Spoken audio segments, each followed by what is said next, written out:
Kitang-kita na talaga ang magandang resulta ng pagsisikap ni Pangulong Marcos Jr. para lumago ang lagay ng pamumuhunan sa bansa kasunod ng kauna-unahang Presidential Trade Delegation ng Estados Unidos sa Pilipinas. Yan ang ulat ni Sue Jean Kim. Nagpadala ang Estados Unidos ng Presidential Trade Delegation sa Pilipinas upang matalakay ang mga hakbang sa lagay ng pamumuhunan at pagnenegosyo sa bansa. This is actually the very first ever presidential mission on behalf of the United States to the Philippines. We're very proud to be here as part of this historic presidential trade and investment mission.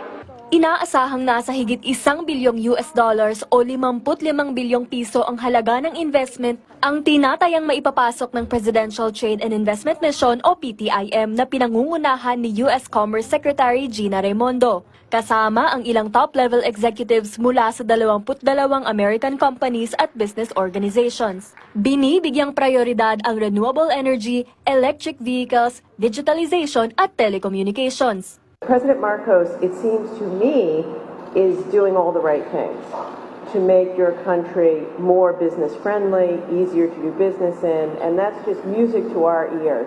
Dagdag pa ni Philippine Ambassador to the U.S. na si Jose Romualdez, lumago ang lagay ng pamumuhunan sa bansa sa ilalim ng administrasyon ni Pangulong Marcos Jr. na naging daan para sa mas malalim na economic at defense ties sa pagitan ng dalawang bansa.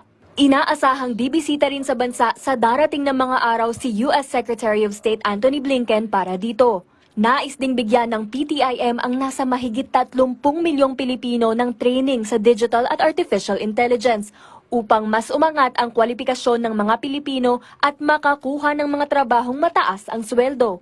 Isang halimbawa rito ang pakikipagtulungan ng kumpanyang Microsoft sa Tesla para tulungan ang nasa 100,000 kababaihan pagdating sa artificial intelligence at cybersecurity. Sa pamamagitan ng PTIM ni UADN ang kanyang pangakong paigtingin ng economic ties sa Pilipinas sa pagbisita ni Pangulong Marcos Jr. sa US. Katunayan, patungo muli si Pangulong Marcos Jr. sa Amerika sa Mayo ngayong taon. The message is the United States is committed to the Philippines, is going to continue to show up in the Philippines because it's special.